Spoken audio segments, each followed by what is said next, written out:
안녕하십니까. 헬로우 매나의 서울광입니다. 반갑습니다. 자, 두바이 인천공항을 통해서 두바이 잘 들어왔고요. 지금 두바이 모처 호텔에서 다시 전해드립니다. 지금 15일, 3시입니다.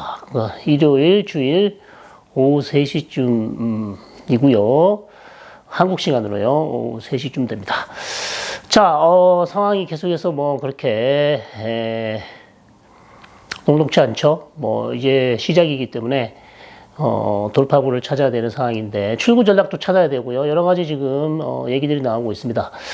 일단 상황은 이스라엘 측, 이란 측, 양측 간의 이제 피해가 계속 증가하고 있고요. 이스라엘 측 사망자는 이제 최소 10명이 넘고, 부상자도, 100명대가 넘어갔습니다.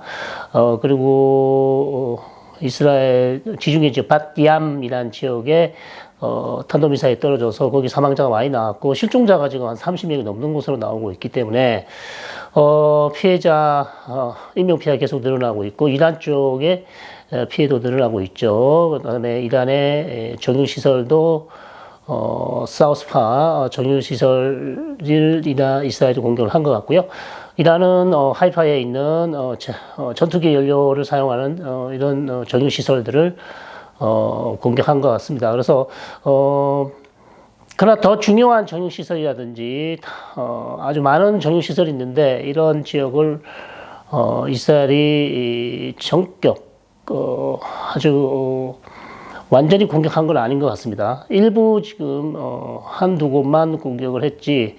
이란 내에 있는 많은 정유시설들, 즉 이란이 가장 중요시하는 이런 시설들에 대한 대대적인 폭격 공습은 아직 이루어지지 않고 있고 이란 역시도 이스라엘의 여러 곳을 지금 타격을 하고 있지만 이스라엘의 산업시설이 가장 많은 곳이 이제 하이파죠. 하이파 내에 중요한 시설들을 대규모로 공격하지는 않고 있습니다. 그래서 아직은 수위 조절을 한 그런 공격들이 이루어지고 있지 않나.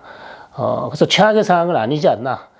이렇게 지금 보고 있습니다. 그래서 이것보다 더 나아가면 이제 전방위적으로 이란 내에 있는 모든 정유시설, 그 다음에 수출 항구, 반달 아바스에 있는 이란 수출 항구라든지 이런 것들을 전략 기간 시설들에 대한 대대적인 공습이 있는다면 상황은 또 악화될 수 있겠죠. 그러나 아직까지는 수요 조절이 되고 있다. 그것은 여전히 전쟁이 끝나면 협상으로 가기 위한 마지막 여지를 지금 남겨놓고 있는 것이 아닌가 이렇게 보고 있습니다. 그리고 이란의 외무장관이죠. 아바스 아락치 외무장관이 언제든지 우리가 협상 테이블을 갈 수 있다. 다만 두 가지 조건이 충족돼야 된다. 첫 번째, 이란에 대한 이스라엘의 공격이 중단돼야 되겠고 지금까지 이스라엘이 이란을 공격한 것에 대한 이란의 반격이 끝나면 우리의 공격이 끝난 이후에 협상 테이블로 갈 수 있다고 얘기를 하고 있습니다. 그러나 사실상 이게 좀 실현되기 어렵죠. 이란이 이스라엘에 대한 공격을 한다면 거기에 대한 또 이스라엘의 또 반격이 있을 것이기 때문에 양측이 동시에 휴전을 하지 않는 이상 한쪽이 끝난 다음에 또 한쪽이 참고 기다리면서 그냥 넘어가는 그런 방식의 휴전은 상당히 어려워 보입니다. 그래서 두 가지 조건을 일단 얘기를 했기 때문에 그러나 이란은 언제든지 다시 협상 테이블 갈 수 있다. 그런 얘기를 했다는 점에서 의미가 있고요. 다만 이제 협상으로 가서 또 어떤 얘기를 할 것인가 그 부분에 대해서는 또 상당히 그렇게 긍정적이지 못합니다. 왜냐하면 여전히 양측의 입장, 미국과 이란의 입장이 변화가 없고, 즉, 우라늄 농축을 둘러싸고 미국은 절대 안 된다. 이란은 우라늄 농축 권리를 포기할 생각이 없다. 이것이 지금 양측 간의 팽팽한 입장이 갈리고 있기 때문에, 과연 휴전이 되고 또 협상 테이블로 돌아간다고 해서 어떤 돌파구가 마련될지, 그것 역시도 지금 불투명한 상황입니다. 미국의 선택지도 상당히 어렵고요. 이란도 어렵습니다만 이스라엘의 지금 상황도 딜레마 상당히 어렵습니다. 계속해서 인명 피해는 늘어날 것이고 그렇다면 이스라엘 경제에도 큰 타격이 있을 것이고 이스라엘도 사실 여기에서 이제 시간이 점차 지나면 출구 전략을 찾아야 되거든요. 근데 어떤 출구 전략을 찾을 것인가? 어떻게 출구 전략을 찾을 것인가? 이것이 또 이스라엘의 가장 큰 딜레마라고 할 수 있겠습니다. 이스라엘의 딜레마. 여기서 이제 출구 전략을 찾으려면 일단 본인이 지금 전쟁을 개시를 했기 때문에 전쟁 목표 어느 정도 달성을 해야 출구 전략을 찾을 수 있을 텐데요. 이스라엘의 지금 이번 전쟁의 가장 큰 목표는 역시 이란의 핵시설을 데미지를 주는 거지, 이란 핵시설을 완전히 제거한다, 이란 핵시설에 심대한 타격을 주는 것이지, 이란 핵시설을 이번 기회에 이스라엘 단독으로 모든 것을 제거하겠다, 그것은 불가능합니다. 기술적으로 여러분이 잘 아시죠? 불가능한 것. 일단 포르도 우라늄 농축 시설이 있는데 거의 지하 80m에 있기 때문에 이스라엘 단독으로서는 이 포르도 핵시설은 거의 건드리지 못합니다. 자, 그런 상황이고요. 그 다음에 이스파한에 있는 농축 우라늄 시설에 대해서도 전혀 공격을 하지 않았습니다. 그렇죠? 그 뉴욕타임즈에서 계속 그런 보도를 하고 있어요. 지하에 있는, 이스파한에 있는 최소 뭐 한 60% 이상 농축 우라늄이겠죠. 이것을 공격한다면, 잘못하면 방사능 유출이 될 수 있고, 그렇다면 이것이 또 더티밤, 아주 더러운 폭탄을 만들 수 있는 그런 재료가 될 수 있기 때문에, 그리고 방사능 유출이 되면 상당히 이제 국제사회에서도 이 문제를 심각하게 볼 것이기 때문에 이스라엘로서도 농축 우라늄 시설에 대해서는 좀 공격을 자제하고 있고, 원심 분리기라든지, 그 다음에 우라늄 전환 변환기라든지 이런 시설들, 그 다음에 탄도미사일 시설들, 이런 부분에 대해서 지금 집중적으로 공격을 하고 있는 상황이라서요. 이스라엘 딜레마는 그러면 이스라엘의 전쟁 목표를 어느 정도까지 달성했을 때 이 전쟁을 끝내고 출구 전략을 찾을 수 있을 것인지, 이게 이제 문제입니다. 그리고 시간이 가면 갈수록 이스라엘의 피해도 커질 것이기 때문에 과연 어느 시점에 이스라엘도 출구 전략을 찾아야 할 텐데요. 그 시점을 찾는 것이 쉽지 않아 보이고, 지금 이스라엘은 미국에 계속 요구를 하고 있어요. 포르도 같은 지하 시설을 때리려면 미국의 전투기가 도와줘야 된다. 미국의 대이란 공습에 적극적인 지원을 지금 바라고 있습니다. 요청을 하고 있는데, 지금까지는 트럼프 대통령이 이스라엘을 도와준다는 그런 징후는 보이지 않고 있습니다. 트럼프로서도 고민이 되겠죠. 이번 기회에 이스라엘을 도와줘서 이란의 핵시설을 완전히 제거하는 것이 나을 것인지, 아니면 엄청난 이 국제사회의 부담, 그리고 America First, 즉 미국은 더 이상 전쟁을 하지 않는다, 전쟁에 참여하지 않는다라는 그런 원칙을 세웠는데, 또다시 이스라엘과 함께 이란과의 어떤 전쟁을 벌이는 것 자체가 트럼프로서 상당히 큰 부담입니다. 그리고 이 미국이 동참하게 된다면 중국과 러시아의 반응이 또 중요하거든요. 중국은 또 이 기회를 노려서 어떤 다른 행위를 할 수도 있고,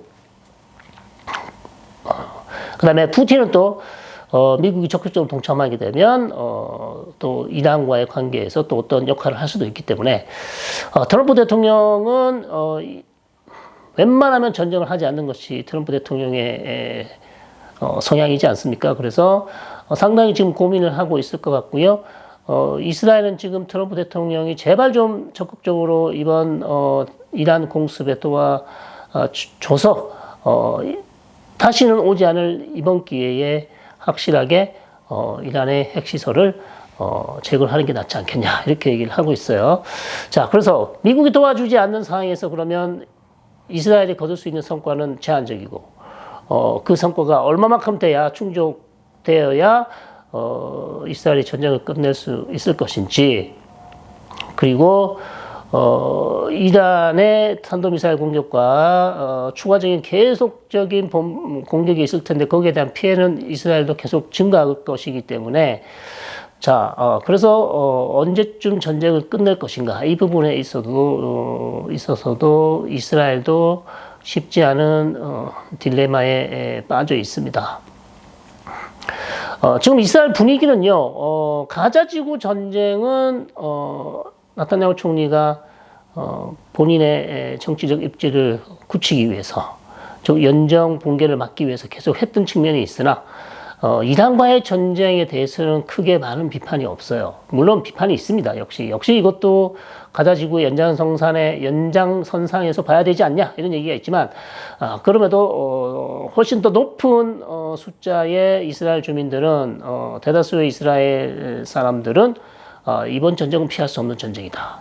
특히 이란이 핵무기 개발에 아주 가까워져 있고 이란의 핵무기 개발을 막지 못한다면 사실상 이스라엘로서는 전략적 우위에서 완전히 이제 새로운 핵 보유국 이란을 맞닥뜨리게 되는 것이기 때문에 이스라엘로서는 감내하기 힘든 상황이었을 것이다라고. 그렇기 때문에 네타냐후의 이번 전쟁에는 많은 이스라엘 사람들이 그나마 이것은 피할 수 없는 전쟁이라고 인정을 하고 있는 그런 상황이라고 할 수 있겠습니다. 자, 그런 상황이고요. 상황은 아직까지는 계속 진행될 것 같고, 그러나 분명 미국과 이란은 계속해서 지금 물밑에서 협상을 하고 있고 대화를 하고 있어요. 어쨌든 빨리 출구 조정을 찾기 위해서 노력을 하고 있는데 트럼프 대통령의 입장이 상당히 중요하다 제가 계속해서 말씀을 드리고 있고, 다른 푸틴이나 중국이 지금 중재하기에는 상당히 어려워 보입니다. 상당히 어려워 보이고요. 미국 외에는 다른 어떤 국가도 지금 이 전쟁을 막을 수 있는 그런 상황은 그런 국가는 없어 보입니다. 자, 다만 말씀드린 것처럼 이스라엘 혼자서 이란의 모든 핵시설을 다 제거하는 것은 사실상 불가능하다. 여러 번 제가 말씀을 드립니다. 기술적으로도 안 되고요. 벙커버스터도 더 필요하고요. 더 큰 전폭기가 필요합니다. 그래서 이스라엘의 제한적인 목표는 이란의 핵시설에 심대한 타격을 주는 것이지 완전히 제거하는 것, 이것은 사실상 불가능한 것이기 때문에 길어야 1년 정도 이란의 핵무기 개발을 늦출 수 있고 짧으면 6개월밖에 안 됩니다. 네, 그런 상황이고, 핵과학 기술자를 암살한 이유는 즉 핵 실험, 그 다음에 핵 개발에 대한 그 지식, 그것은 사라지지 않거든요. 그래서 핵과학 기술자를 암살하는 것이 역시 핵무기 개발을 늦출 가장 좋은 수단이라고 판단했기 때문에 그렇게 했다고 이스라엘 측에서 얘기를 하고 있어요. 그래서 상황이 지금 상당히 어렵고요. 트럼프 대통령은 역시 협상으로 문제를 풀려고 했으나 그것이 본인이 생각한 대로 잘 되지 않았고, 네타냐후 총리는 처음부터 협상을 반대했고, 5월 14일 정도에 이미 공격을 하려고 했으나 트럼프 대통령이 거기에 강력히 반대를 하면서 사실상 이란 공격을 미뤘죠. 그러면서 마지막까지 이제 협상이 되는 것을 지켜봤고, 5차 회담까지 지켜봤고, 오늘, 즉, 일요일이죠. 15일 오만에서 6차 회동이 예정되어 있었으나, 그것이 성사되지 못했습니다, 결국. 그러나, 트럼프 대통령은 네타냐후 총리가 이란 공격을 더 이상 믿을 수 없다. 그렇다면 우리는 도와줄 수는 없으나, 이스라엘의 공격을 막지는 않겠다. 이런 방식으로 지금 이번 전쟁의 방향이 결정이 된 것 같고요. 그러나 트럼프 대통령으로서도 결코 이 상황이 나쁘진 않다. 결국 협상이 안 되면 당근이 안 되면 채찍으로서라도 이란을 협상 테이블로 끌고 오기 위해서는 오히려 이스라엘의 이런 공격이 이란을 협상 테이블로 더 끌고 올 수 있고, 협상에서 더 우위를 점한 상황에서 더 유리한 조건에서 협상을 할 수 있지 않을까라는 그런 기대를 가지고 있는데, 과연 이란이 여기에 물러서겠습니까? 이란은 우라늄 농축 권리를 포기하지 않겠다고 얘기하고 있고, 이스라엘로부터 이렇게 강력한 공격을 받았기 때문에 자존심이 상당히 상한 상황이고, 격앙된 분위기 속에서 미국과 다시 협상을 해야 되는 상황인데, 이런 상황에서 과연 협상이 잘 될지는 모르겠습니다. 그러나 이란의 선택지도 제가 말씀드린 것처럼 쉽지가 않습니다. 그죠? 여기에서 계속 전쟁을 끌고 갈 것인지, 아니면 어느 정도 이스라엘의 피해를 입힌 다음에 다시 협상 테이블로 갈 것인지, 그 부분도 이란에게도 상당히 쉽지 않은 선택이 남아 있습니다. 결국 이스라엘 쪽에서 하는 얘기는 이번 기회에 레짐 체인지, 그러한 정권 변화, 정권을 바꿔야 된다. 그러나 쉽지 않습니다. 이란의 이 혁명 정부가 집권 세력이 그렇게 녹록지 않고 아주 견고한 시스템을 가지고 있기 때문에 외부에서 아무리 충격을 주더라도 이란 내부에서 이 혁명 정부가 무너질 가능성은 그렇게 커 보이지 않습니다. 그렇죠. 더군다나 외부에서 아무리 충격을 줘도 그렇고, 내부에서도 지금 이란 내에 있는 국민들이 뭐 현 정권에 대해서 불만을 많이 가지고 있겠지만, 대규모 반정부 시위가 일어나지 않고서야, 현 이란 집권 세력이 바뀌기는 상당히 어렵다고 볼 수 있는 것이죠. 그렇기 때문에, 현 상황에서 이란의 어떤 레짐 체인지 상황은 상당히 어려워 보인다. 이렇게 말씀드릴 수 있겠고요.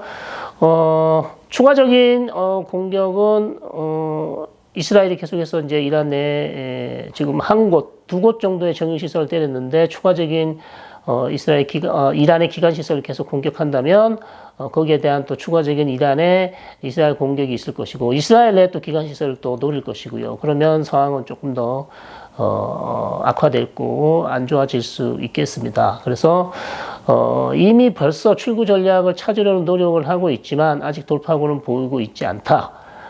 그렇게 말씀드릴 수 있고요. 이따가 오후에 우리 박현도 교수님과 다시 함께 영상을 찍어서 올리도록 하겠습니다. 기대해 주십시오.